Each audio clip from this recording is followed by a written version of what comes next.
Hola a todos y a todas. Vamos a hablar ahora del tema facilitando el duelo normal en el adulto. Y partimos de un principio muy básico de un autor, por lo menos creo que es francés, Jacques Duval, que dice, ha sido muy popular, una alegría compartida es una alegría duplicada, una aflicción compartida es media aflicción. Aunque la mayoría de las personas que pierden seres queridos se recuperan sin ninguna asistencia profesional. La mayoría lo hacen espontáneamente, no porque quieran, sino porque no hay cultura de ello. Es como decir que la mayoría de los hipertensos se recuperan solos sin ningún tipo de ayudas porque sí hay cultura de ello. El conocimiento de las fases del duelo con sus síntomas particulares, sus características, todo lo que pasa en el duelo les posibilita prestarse ayuda, baja el nivel de angustia porque el conocimiento da sentido de dominio, facilita su congoja, identificar sus reacciones y poner en marcha de forma precoz distintas estrategias para disminuir las posibilidades de complicaciones futuras o patrones disfuncionales del duelo. La angustia aumenta, sabemos que la angustia aumenta en la medida en que más desconozco aquello a lo que me enfrento. Por ello, la educación en duelo es la herramienta más importante en el proceso de recuperación. Es fundamental para dejar sentir al doliente, pero con conocimiento. Eso es fundamental. A lo largo del curso que vamos llevando, hay tres condiciones de las que hemos hablado que son las más favorables para el desarrollo de un duelo sano, sin las cuales la tarea de recuperación puede llegar a ser más difícil. Y es información, compañía y conversación, que son, las siglas son ICC, que casualmente son las siglas que usamos los médicos para definir la insuficiencia cardíaca congestiva, que es un problema cardíaco como decimos también en el duelo, que es un problema del corazón. Información sobre lo que es el duelo, cómo se presenta, qué puede pasar, qué puedo hacer. Eso por puro sentido común, porque nos estamos siempre que nos enfrentamos a una pérdida, nos estamos enfrentando a algo nuevo. Entonces, lo primero será siempre, es como cuando uno compra un aparato, lo primero que hay que hacer es leer el manual de instrucciones para informarse de qué es lo que está, a lo que se está enfrentando. Sabemos que una situación será tanto más angustiante cuanto más se desconozca. Segundo, compañía, es decir, los recursos externos, otra persona que esté conmigo, un interlocutor de mi dolor. Ojalá que conozca tanto del duelo o más que el doliente principal, llenos de paciencia, que le sepan acompañar y escuchar, sobre todo sin juicios ni críticas. Y conversación, que es hablar, expresar, pintar, bailar, cantar, darle salida a esa cantidad de emociones que es quizá una de las más importantes, no solamente del dolor, sino de la angustia, del colapso del futuro, de la rabia y la desesperación de lo vivido, de lo que ya no va a poder ser. Eh, en la medida en que se rompe la construcción de la realidad, del sentido de vida y la propia personalidad después de un fallecimiento, la capacidad de la persona para reasignar responsabilidades en dichas áreas y la disponibilidad de recursos alternativos son fundamentales para el proceso de adaptación a una vida sin el difunto. O sea, eso que dice mucha gente que yo lo hago solo, no le facilita el proceso, sino que se lo complica. Sea cual fuese la relación que se tuvo con la persona fallecida, hay un consenso general de que todo ajuste positivo después de una pérdida solo lograr si la persona lleva a cabo lo que se ha dado en llamar trabajo de congoja, trabajo de aflicción o más popularmente conocido como el trabajo del duelo, que es una palabra acuñada inicialmente por Freud. La idea de trabajo viene al caso porque la adaptación normal a una pérdida implica considerable dolor y esfuerzo antes de poder reconocer la realidad de la misma, aceptar que la persona muerta ya no está y buscar otras vías de interacción social productiva. Eh, de hecho, el duelo no es sentarme en mi casa a esperar que me venga la recuperación del cielo. Hay que hacer muchas cosas. El duelo es un fenómeno supremamente activo. Obviamente, hay periodos de mucha acción y hay periodos de reflexión como esperando los resultados de lo que yo he hecho. Esta acción ubica de manera clara en el pasado las relaciones y experiencias con el difunto. Si el deudo no se mueve de la forma idealizada, puede llegar a ser incapaz de afligirse por un ser real, porque yo tengo que hacer un duelo por una persona real, pero no por una persona idealizada. Obviamente los muertos no se olvidan, sino que se ubican en el pasado. Inicialmente se cogen de afuera y se llevan, generalmente como dice la gente popularmente al corazón, en tanto que su recuerdo se incorpora a la realidad presente. Por medio de ese ejercicio que llamamos de congoja, es posible poner a los difuntos en una perspectiva histórica y emocional, no solamente histórica y emocional, sino ancestral, porque en nuestros países tenemos muchos muertos, pero muy pocos ancestros, y ustedes saben que para que un muerto llegue a ser un ancestro hay que hacerle su biografía, hay que hablar de él, porque como dice un escritor colombiano, no sé si las palabras son de él, pero son muy hermosas, uno se muere cuando lo olvidan. Algunas personas van a encontrar consuelo acudiendo a su consejero espiritual de confianza, a sus amigos en el ejercicio físico, aumentando sus horas de trabajo diario. Para otros podrá ser útil estar en un grupo de ayuda mutua, o acudir a especialistas en duelo. El alcohol y las drogas en general no son desde luego la forma más sana o apropiada de encontrar consuelo. Esto solo añade más problemas y en general prolonga mucho más el proceso. Lo mismo que los medicamentos, que medicar en el duelo es una zona que llamamos una zona gris. Es muy difícil saber en qué momento medicar, para eso se exige un seguimiento longitudinal y nunca puede medicarse tras una evaluación puramente transversal. En el modelo de adaptación a la pérdida o trabajo de congoja o trabajo de duelo se pueden identificar varias tareas que deben emprenderse en ese esfuerzo por aprender a vivir en un mundo donde el difunto ya no existe. Esas tareas son de distinto tipo, son tanto emocionales como instrumentales, es decir, el superviviente debe aprender a vivir sin ese ser querido, con los sentimientos de angustia, soledad, desesperación y dolor, pero también debe aprender a poner una bombilla eléctrica, una instalación eléctrica, arreglar una estufa, un fogón, pagar los impuestos, hacer los trámites del vehículo, etcétera, etcétera. Son relativamente simples estas tareas y de carácter progresivo y constituyen los elementos en los cuales nos vamos a apoyar para la labor de facilitarle el duelo a la persona que está afligida. Como les decía, la aflicción no es un fenómeno pasivo, sino por el contrario muy activo, en donde el deudo participa intensamente en cada una de las tareas. En este trabajo de recuperación hay momentos de gran actividad, como les decía, de buscar hacer cosas para recuperarse, y otros momentos de observar, esperar resultados, contribuyendo de esta manera aún más a la percepción del duelo como un fenómeno de montaña rusa. A lo emocional se le suma lo racional y lo espiritual, configurando con ello un movimiento constante y muy dinámico. Estas tareas las he desarrollado a lo largo de los años. Yo no soy partidario de que la primera tarea del duelo es la aceptación. Hay muchas otras tareas, eso es parte del proceso inicial, pero van a ver mis tareas y espero que les guste. La primera tarea para mí, como ya les he dicho, es educación en duelo. Uno de los aspectos más importantes para facilitar la recuperación es buscar información acerca de lo que es y lo que se siente durante el duelo, cuánto dura, qué factores modifican o alteran el proceso de recuperación, cómo la persona puede ayudarse a sí misma, de qué forma otros pueden ayudarle, etc. En definitiva, educación en duelos. Es de puro sentido común, porque vuelvo y repito, es la primera vez que se enfrenta a la pérdida de ese ser querido, porque ese ser querido era único e irrepetible. Esto evita muchos tipos de interpretaciones erróneas y angustias innecesarias. La información, por supuesto, debería de extenderse a toda la familia, conocidos, amigos y al entorno laboral y escolar, de forma que su ayuda sea más efectiva, porque ¿de qué sirve que nosotros hagamos un gran trabajo en la consulta cuando llega a la familia, cuando llega a su entorno laboral y destruyen todo lo que hemos logrado con esa persona? En la educación al duelo, primero habrá que normalizar muchos de los síntomas, porque la persona, como hemos visto en las fases del duelo, siente muchas cosas raras, anticipar lo que pueda o no pasar, y como herramientas pues vamos a tener leer, escuchar, ver y sentir sobre el duelo. Recordemos que la aceptación es un proceso lento. Inicialmente, en la primera tarea será una aceptación intelectual del razonamiento abstracto, de los hechos que condujeron a la muerte, del cuerpo ya muerto, de lo social. No se puede forzar una aceptación efectiva de manera inicial.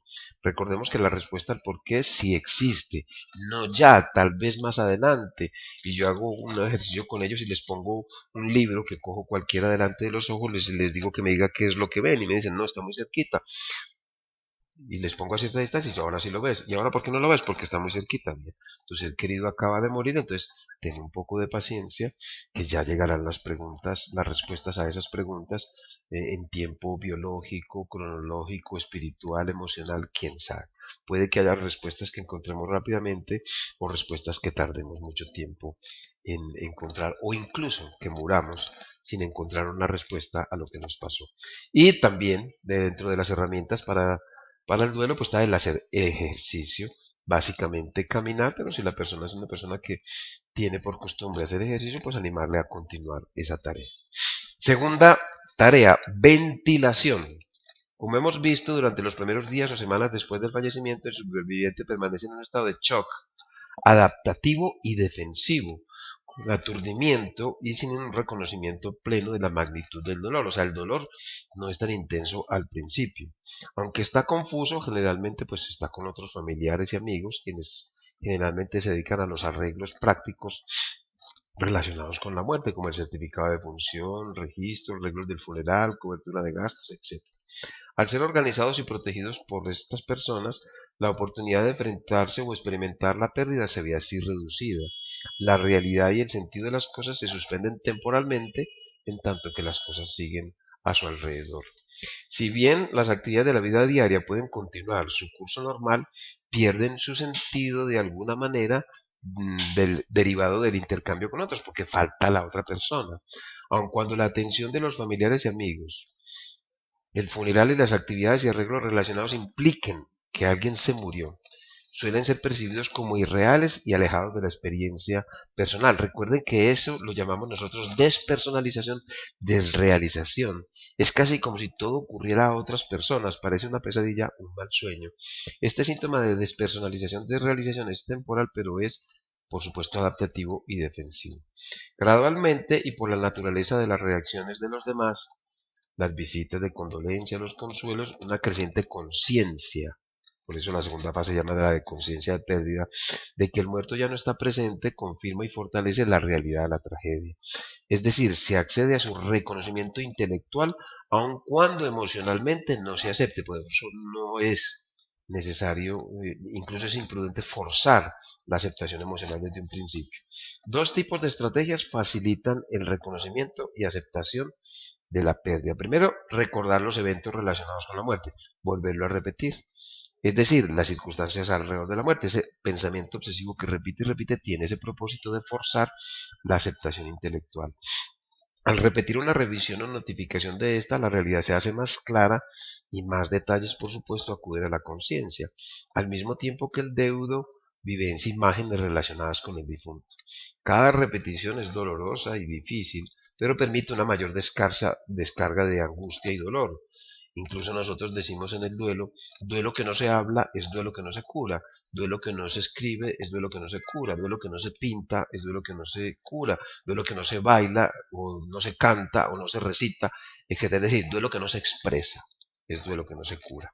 El hablar sobre la persona que murió, de los hechos ocurridos, lo que se siente, los proyectos que se tenían, los recuerdos, de cómo se siente ahora, de las decisiones que se deben tomar en adelante, de la cotidianidad o del diario vivir y de cualquier otro tema que en ese momento le apetezca a la persona, también puede dar pie a una apertura hacia la resolución o identificación de algún asunto pendiente con el ser querido si es que quedó alguno.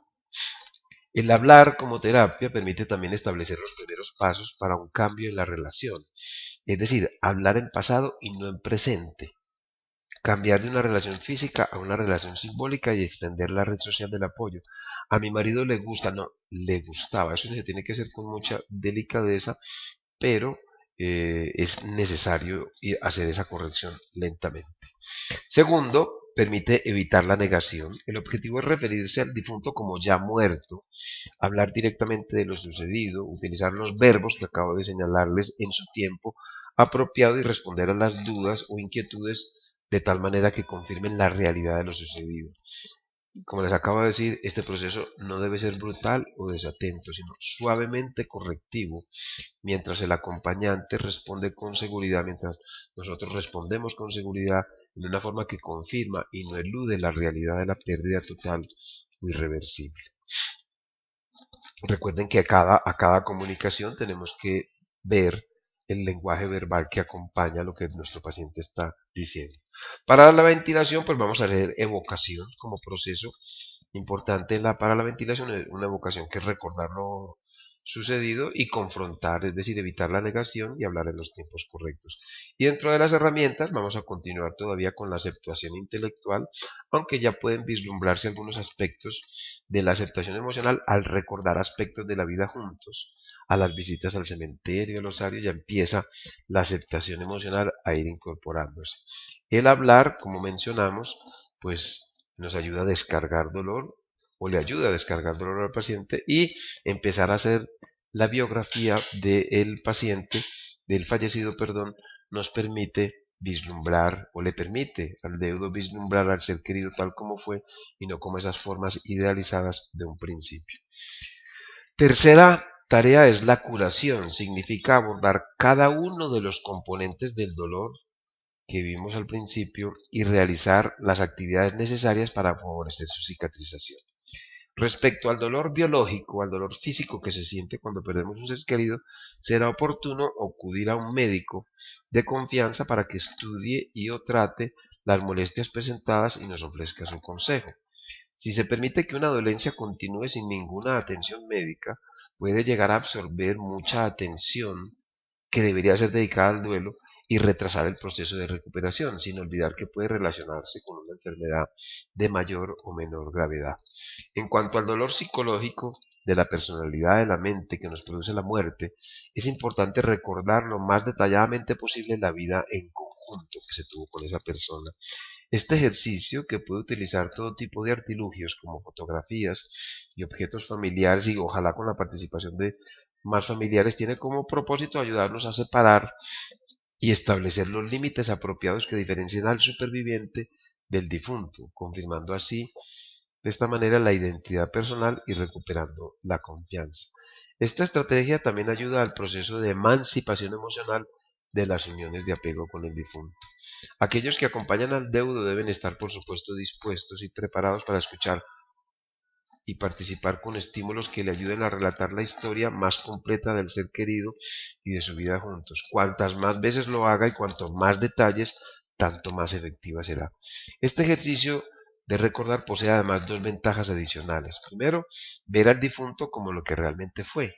Cuando el deudo puede hablar acerca de cómo se conocieron y de algunos hechos de su vida juntos, muchas emociones son experimentadas y empezará a ver al fallecido como una persona más real y no como la idealización de las fases iniciales, es decir, como ese santo, era un santo el que murió.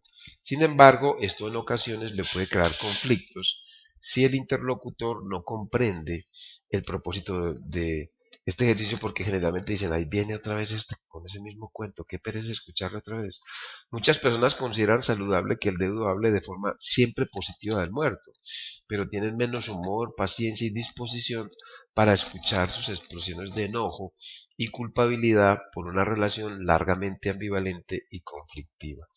Esto es especialmente verdad para aquellos que le conocieron y desean conservar una imagen de este buena, prefiriendo olvidarse de contrariedades y conflictos que en su opinión ya no tienen ningún remedio. Con frecuencia y por temor a ser desleales o alejar a sus amigos y familiares, el deudo puede sentirse inhibido de exteriorizar su enojo con aquel para que la gente no se vaya.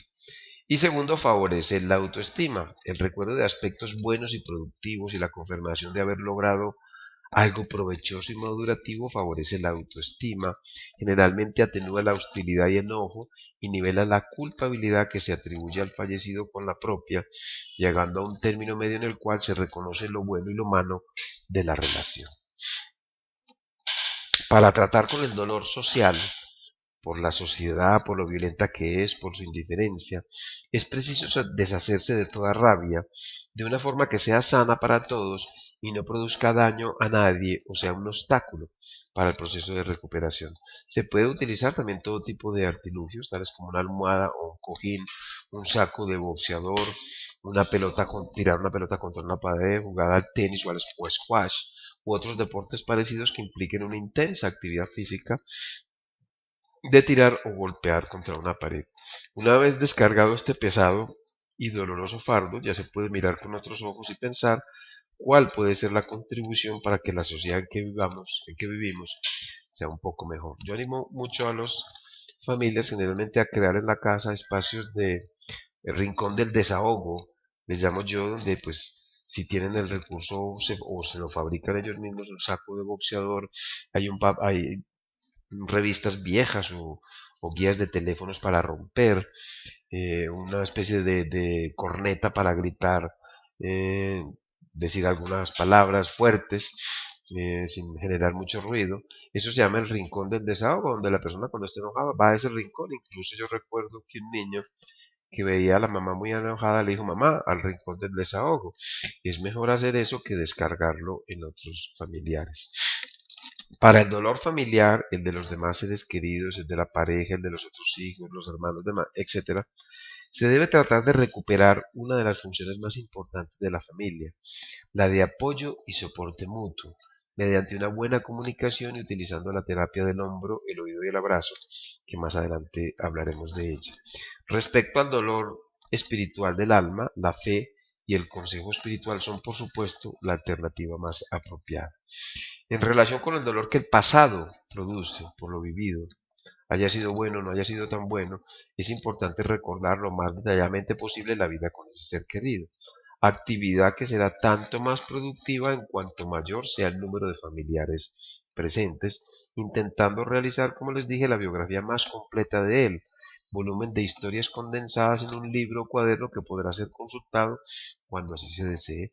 Yo les digo mucho a los familiares que cuando vayan a celebrar una fecha especial y vayan a invitar, por ejemplo, en una misa o un acto conmemorativo, le pidan a las personas que conocieron al ser querido que les lleven escritas unas anécdotas que ellos recuerden de ese ser querido de tal manera que complementen más esa biografía, porque uno no termina, como tanta gente conoció al ser querido, pues uno no termina de conocerlo y con estas anécdotas completa un poco más esa biografía. Eso enriquece notablemente.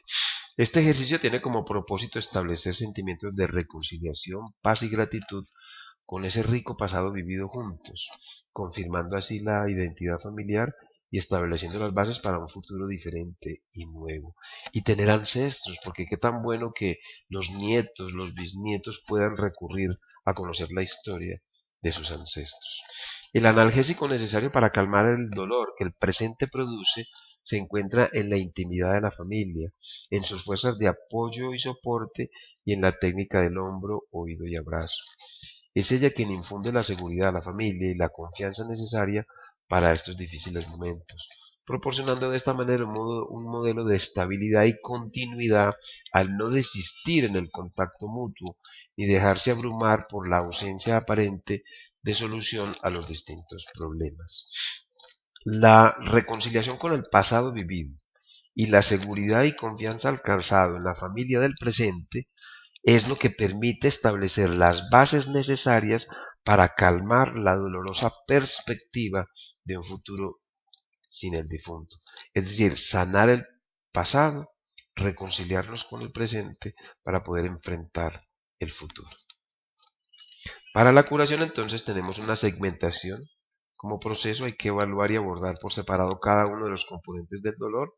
Pues hay que hacerlo, repito, la consulta médica, la evocación, que es recordar la vida conjunta, la aceptación, ya vamos a hablar de la aceptación emocional con esa biografía y reconociéndolo como un ser real, la descarga de ese enojo en cuanto a lo social, una revitalización de la familia utilizando el abrazo como la estrategia más importante, fortalecimiento de los aspectos buenos y productivos de la relación que se tuvo.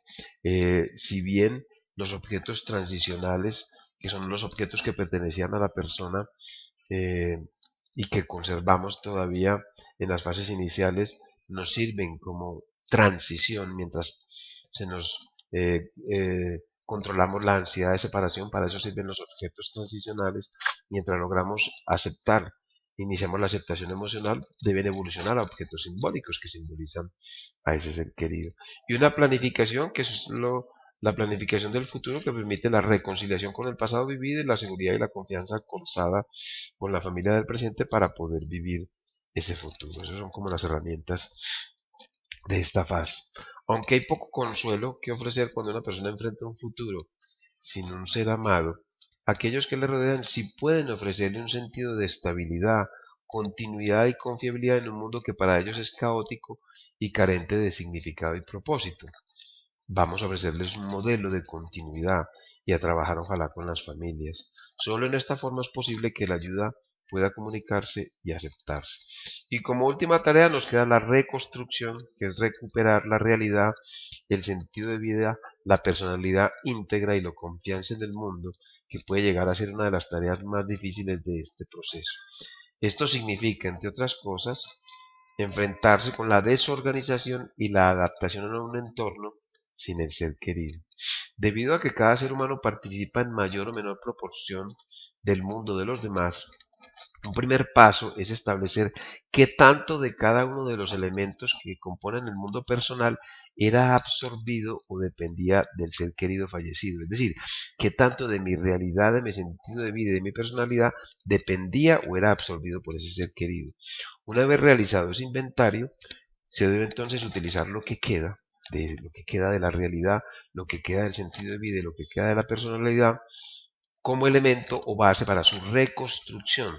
Es decir, el vacío se llena desde el interior, redefiniendo, redimensionando, recontextualizando, resignificando lo que queda, de tal manera que vaya aumentando su tamaño y llenando ese vacío, poniendo mayor énfasis en aquellos aspectos más seriamente afectados. Es decir, si yo evalúo, y al hacer ustedes la evaluación se darán cuenta que la menos afectada de todas es la personalidad, pero si yo veo que la realidad es lo más afectado, pues comienzo por la reconstrucción de esa realidad. La realidad que sirve como base a todas las acciones, interacciones y expectativas, es decir, la rutina diaria, conversaciones con otros, forma de reaccionar a las cosas, proyectos, ilusiones, etcétera, puede verse deshecha en mayor o menor medida según lo que esa persona participara en ella. Si se logra clarificar lo que queda de cada uno de sus componentes, se deben utilizar estos como elementos para su reconstrucción. Esta tarea puede hacerse de forma solitaria o con la ayuda de un terapeuta o más apropiadamente con el apoyo de los familiares. El enfrentar la desorganización y la adaptación a un entorno sin el difunto es una de las tareas más difíciles para los deudos y para aquellos que le acompañan. Recordemos que el mundo se ha convertido en un lugar poco seguro y confiable. La confirmación de la identidad personal a través de esa persona que murió ya se interrumpió. La realidad supuesta se ha hecho añicos y las relaciones con otros tienen ahora que restablecerse sobre una base completamente diferente. Miremos, por ejemplo, cómo una cosa tan simple como una mujer que se queda viuda, donde salía con parejas y ahora ella está sola, y eso se tiene que restablecer. Distintos y complejos problemas debe ahora afrontar el superviviente.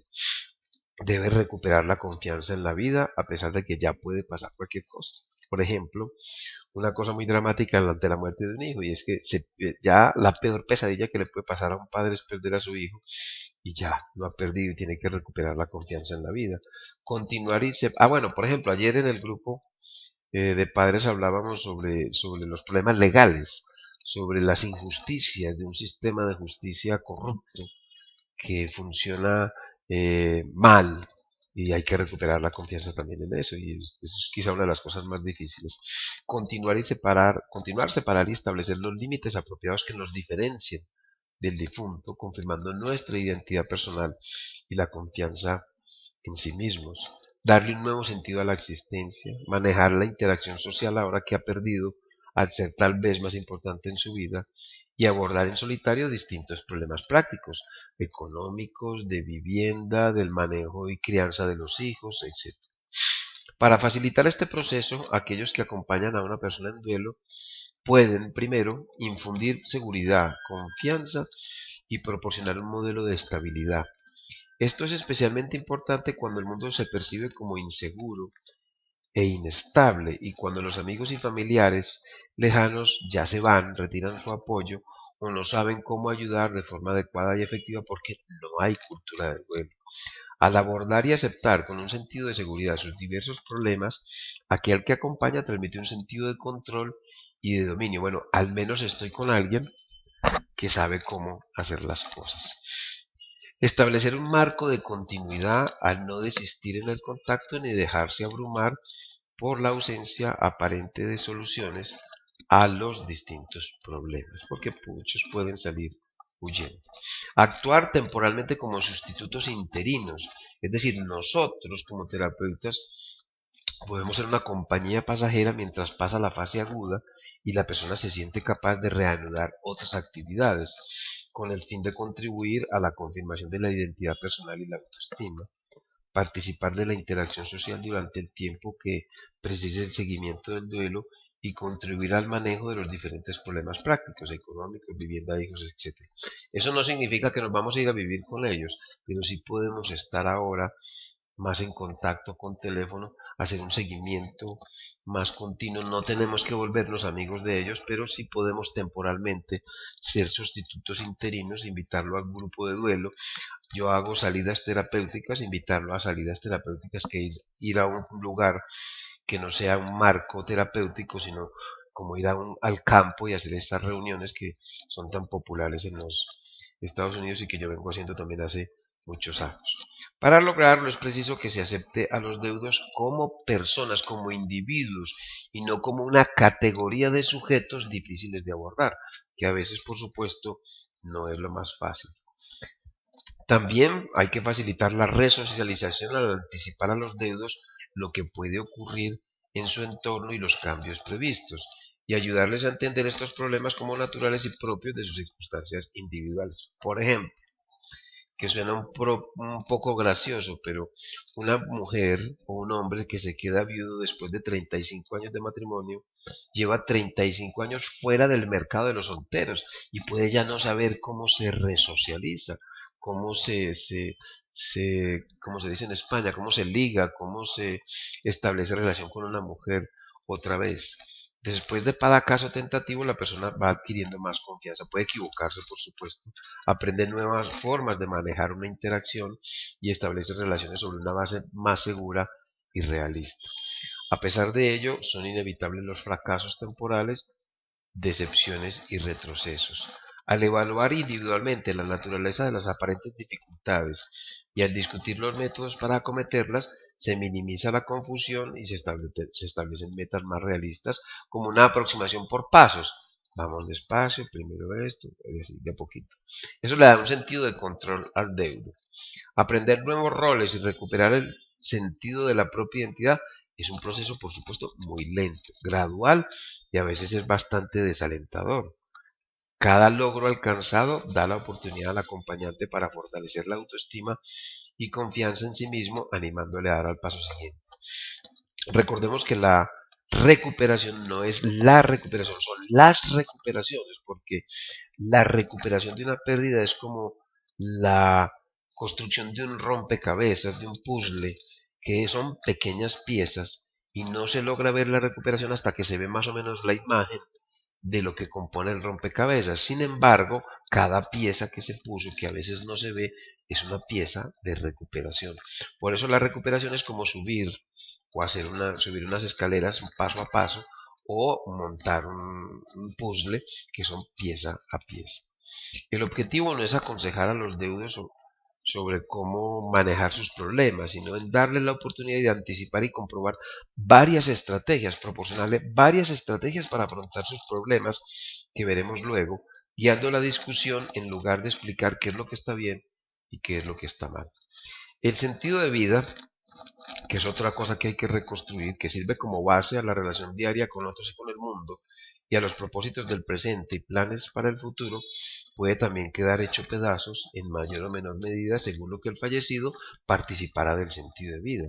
Y como en el caso de la realidad, si se logra clarificar lo que queda del sentido de vida, se debe utilizar tales desechos como elemento para su reconstrucción, tarea que, como hemos visto, puede hacerse de forma solitaria o con ayuda. Parte de este trabajo implica formar nuevas amistades, evaluar las cualidades del entorno y los intereses y habilidades sociales actuales del sobreviviente.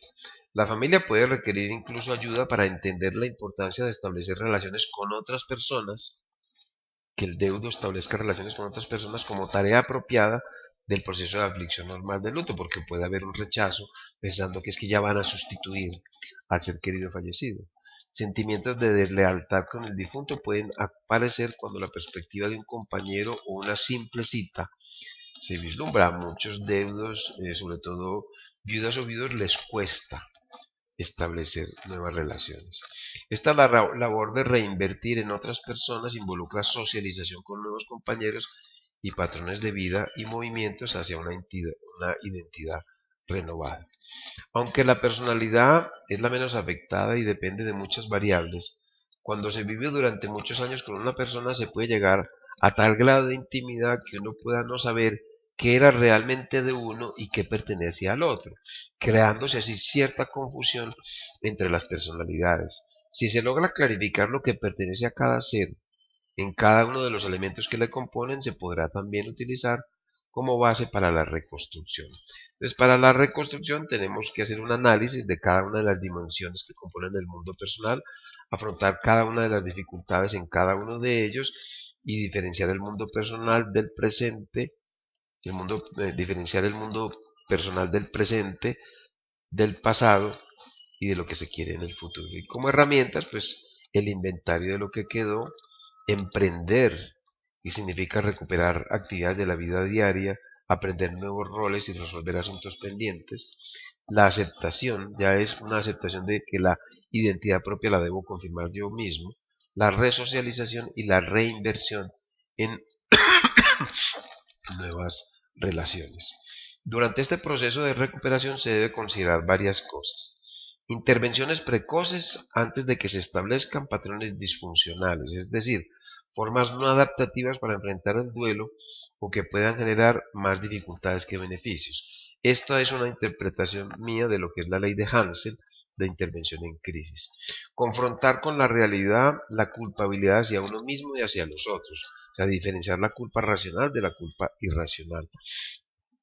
Ayudar a corregir las negaciones y distorsiones, trabajar el enfado y la rabia con una orientación constructiva y explorar las funciones de rol. Recordemos que hay roles que deben ser definitivamente enterrados con la persona que falleció, hay roles que pues se pueden desplazar, a veces adecuada o a veces inadecuadamente en otras personas, y hay roles que se pueden reasumir, a veces adecuada, a veces inadecuadamente. El objetivo final no es, como les decía, no es aconsejar a los deudos sobre cómo manejar sus problemas, sino en darle la oportunidad de anticipar y comprobar varias estrategias para afrontarlos, guiando la discusión en lugar de explicar qué es lo que está bien y qué es lo que está mal. Para dar una mayor factibilidad a este proceso, el deudo debe tener presente que la institución más importante para recuperarse de la pérdida de un ser querido es la propia familia. Recordemos que el duelo es un asunto de ella. La función de soporte y apoyo que da la familia es única y nunca mejor aplicada que en el caso de la muerte de un ser amado. Dos formaciones alternativas para aquellos que no dispongan de la familia, porque a veces la familia puede no reaccionar de forma adecuada, puede ser entorpecer más el proceso que facilitarlo, puede quedar muy aturdida para responder al principio. Son los grupos comunitarios de amigos, de oración, de tertulia, de juego de cartas, el gastronómico, etcétera, y los grupos de ayuda mutua en duelo locales o itinerantes que tengamos a nuestra disposición. Hay que rehabilitar los canales de comunicación entre familiares, amigos y conocidos, que es la estrategia más importante y esencial del proceso de la recuperación. Es decir, mucho del trabajo que hacemos en duelo no es tanto un trabajo psicológico, sino un trabajo de devolverle a la familia la comunicación. Llorar o expresar las emociones frente a otra persona tiene sus ventajas. Primero, es darle permiso para que ella también lo haga. Segundo, la persona puede ser ella misma con su dolor, sin tener que mostrar una máscara de aparente normalidad. y permite aplicar las palabras que vimos al principio de Jacques Duval. Una alegría compartida es una alegría duplicada, una aflicción compartida es media aflicción. Dentro de las estrategias para trabajar con los familiares, pues tenemos varias. Y una de las primeras cosas que hago es un debriefing en la primera semana, que ya hablaremos de ello más extensamente. Recuperar, invertir mucho en recuperar la comunicación, los canales de comunicación intrafamiliar, crear espacios libres de juicios y críticas, respetar la asincronía, el que cada uno vaya en diferente proceso, respetar los diferentes estilos de afrontamiento, respetar los límites personales, compartir estrategias, conmemorar juntos y estimular el protagonista, que es presentar al ser querido, pues en el momento en que las personas así lo quieran hacer, como una especie de biografía.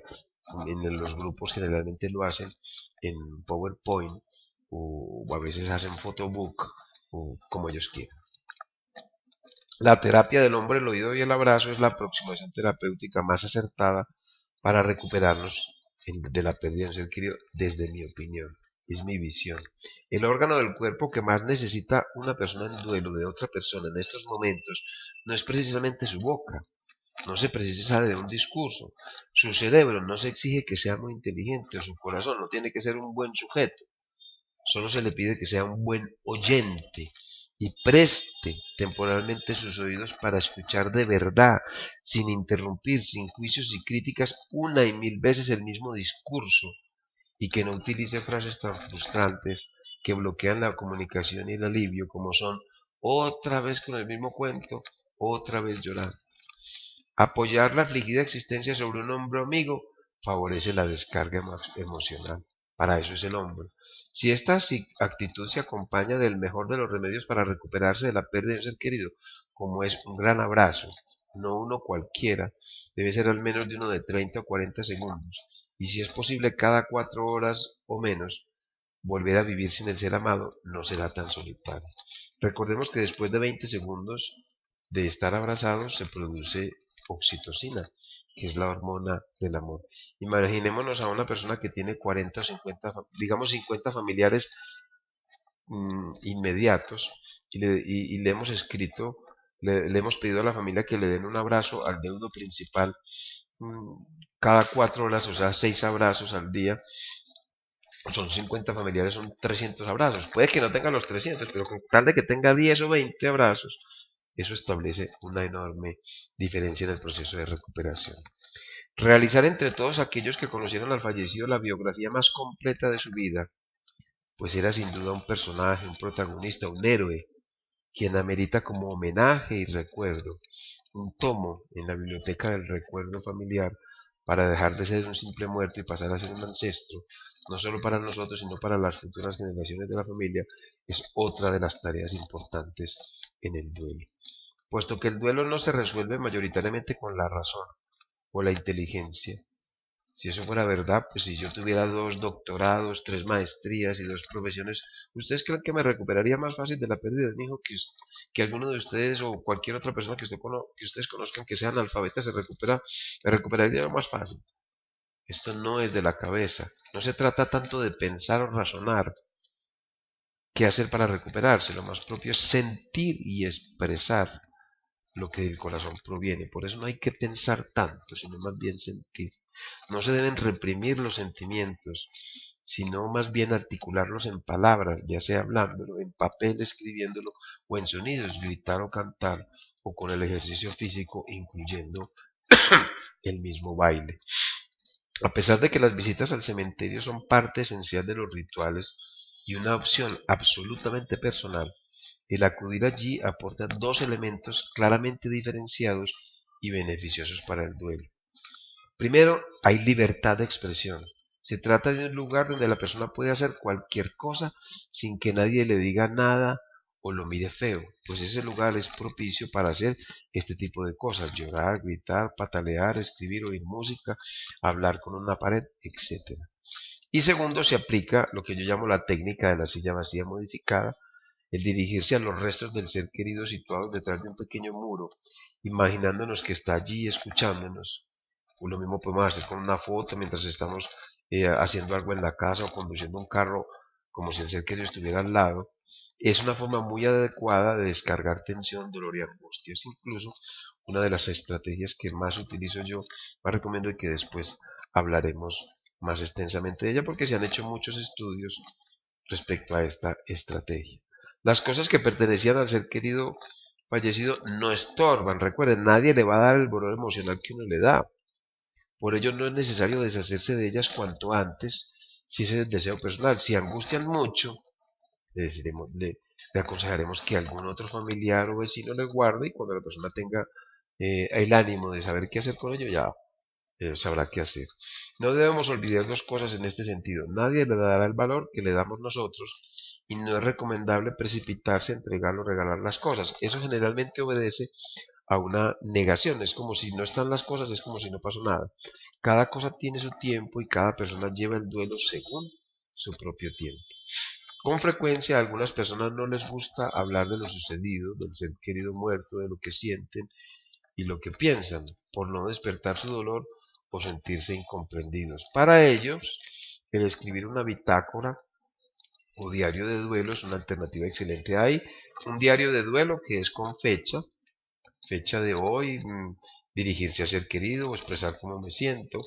Un diario de campo, que es lo que las personas llevan a los grupos de duelo y van apuntando lo que escuchan que les parece interesante o útil, y una bitácora que es la suma de ambas cosas. El escribir, recuerden que las palabras, el hablar, las palabras se las lleva el viento, pero el escribir queda un registro. Entonces al escribir podemos guardar y evaluar los progresos que vemos, porque podemos confiar objetivamente. Yo estaba así hace 3 meses, ahora estoy un poquito mejor, darse cuenta objetivamente de que sí está un poco mejor. Expresar y descargar emociones y pensamientos, facilita el llorar, sentir presente al que murió, acompañarse, resolver asuntos pendientes, clasificar y registrar los sentimientos y lo que uno está sintiendo, porque uno puede estar sintiendo 10 o 15 cosas al mismo tiempo. Escucharse, objetivar, honrar al difunto, mejorar la comunicación y el conocimiento de sí mismo, ubicarse en la realidad, ayuda a la aceptación y es el mejor de los oficios y el más íntimo. Esto es lo que quería comentarles sobre facilitación del duelo normal. Mm, Muchas gracias por escuchar.